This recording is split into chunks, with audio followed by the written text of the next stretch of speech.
दोस्तों एक बार फिर से एमएस धोनी को लेकर के मामला गर्माता हुआ नजर आ रहा है। युवराज सिंह, आपको याद है कि एमएस धोनी के ऊपर समय समय पर तमाम तरीके की बातें, उनके ऊपर बहुत सारे इल्जाम लगाते चले आए हैं। आपने देखा होगा युवराज सिंह, जो युवराज सिंह के पिता हैं, उन्होंने एमएस धोनी को बहुत मौकों पर भला बुरा कहा है।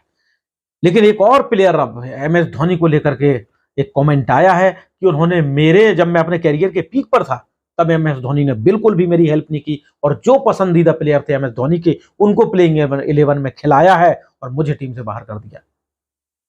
शतक भी लगाया था मैंने ओडीआई क्रिकेट में, उसी वक्त एमएस धोनी कप्तान थे और फिर भी मुझे 11 से बाहर कर दिया गया था। ये इल्जाम लगाया है मनोज तिवारी ने, पूर्व क्रिकेटर। अब उन्हें पूर्व क्रिकेटर ही बोल सकते हैं मनोज तिवारी, जो बंगाल से आते हैं। और जब मनोज तिवारी का अंतर्राष्ट्रीय क्रिकेट में डेब्यू हुआ था, तब उस वक्त कहा जा रहा था कि प्रिंस ऑफ जो कोलकाता थे सौरभ गांगुली, अब अगले उनके उत्तराधिकारी मनोज तिवारी हो सकते। उम्र भी थी, मनोज तिवारी बेहतरीन क्रिकेटर थे और डोमेस्टिक क्रिकेट में बहुत बेहतर, रणजी होता, दिलीप ट्रॉफी हो, सब में रनों का अंबार लगाया था मनोज तिवारी ने। इसके बाद उन्हें भारतीय टीम में खेलने का मौका मिला था।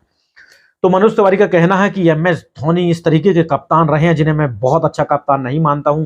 हमेशा दोगलापन किया है, हमेशा एमएस धोनी ने दोगलापन दिखाया है। मुझे टीम से बाहर कर दिया था, जबकि उस वक्त सुरेश रैना आउट फॉर्म चल रहे थे।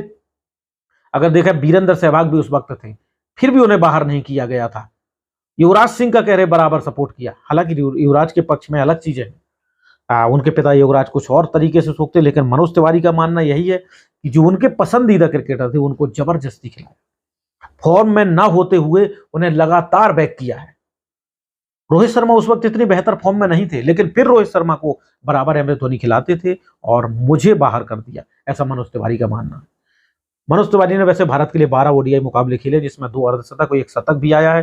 ठीक ठाक उनका प्रदर्शन कहा जाएगा, क्योंकि लगातार उन्हें खेलने का मौका नहीं मिला था, बीच बीच में खिलाया गया था। और कहां तक मनोज तिवारी का यह बयान सच है, कितना दम है, ये तो आगे वक्त बताएगा। लेकिन ये बहस पे से छिड़ने वाली है।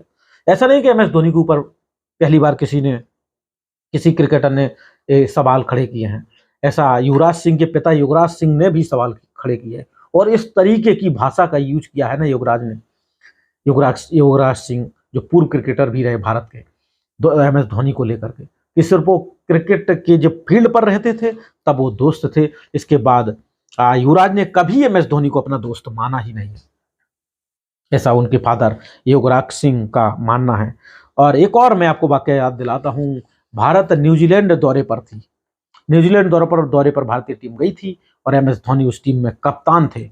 जहीर खान जो मैन तेज गेंदबाज की हैसियत से गए थे। तो जब बहुत सारे क्रूशियल मोमेंट जब आते थे या फिर एमएस धोनी नहीं रहते थे, तो कैप्टेंसी ज्यादातर जहीर खान करते थे। एमएस धोनी के ग्राउंड पर होने के बावजूद भी वनडे क्रिकेट और टेस्ट क्रिकेट में भी जहीर खान अपने हिसाब से गेंदबाजी करते थे, अपने हिसाब से फील्डर लगाते थे। तो वाकया था, टेस्ट मैच चल रहा था भारत और न्यूजीलैंड के बीच, न्यूजीलैंड में, और भारत फंसा हुआ नजर आ रहा था और विकेट की सख्त जरूरत थी। तो जहीर खान लगातार इंटरफेयर कर रहे थे पूरे टेस्ट मैच के दौरान। तब मार्टिन क्रो, जो न्यूजीलैंड के पूर्व क्रिकेटर रहे हैं, उनका बयान आता है, एक बाकायदा पूरा लेख रहता है एक न्यूज़पेपर में, एमएस धोनी को लेकर के रहता है कि धोनी को जहीर खान से सावधान रहना चाहिए। अगर अपनी कप्तानी को सेव करना चाहते हैं तो जहीर खान से बचना चाहिए, अदरवाइज टेस्ट क्रिकेट की, कम से कम टेस्ट क्रिकेट की जो कैप्टेंसी है वो जहीर खान ले जाएंगे। और इस बात को एमएस धोनी भी बखूबी मानते थे। तो बहुत से ऐसे मौकों पर जहीर से वो सलाह मशवरा इसलिए करने से डरते थे। हालांकि सबको पता है जहीर खान का माइंड गेम कितना साफ था। एमएस धोनी से बेहतर मैं क्रिकेटिंग की समझ जो है वो जहीर खान को मानता हूं। भले जहीर कैप्टन नहीं बने हैं, गेंदबाज थे, एमएस धोनी को बैक किया गया तभी वो इतने ज्यादा सक्सेस हुए। अगर आप एमएस धोनी के T20 करियर पर नजर दौड़ाएंगे तो पाएंगे सिर्फ 98 T20 मुकाबलों में सिर्फ 2 अर्धशतक, वो भी पड़ाव उनका T20 करियर आखिर में था, वहां पर आया। तो एमएस धोनी ने किस तरीके की बल्लेबाज रहे हैं T20 के, वो सब जानते हैं। और मैं उनका कभी T20 में इतना बड़ा बल्लेबाज उनको नहीं मानता हूं। आईपीएल अलग तरीके का खेल होता है, वहां पर एक तरीके से एंटरटेनमेंट और बिजनेस के पर्पज से सारी चीजें चलती हैं। देखा होगा जो T20 में सक्सेस रहते हैं वो इंटरनेशनल क्रिकेट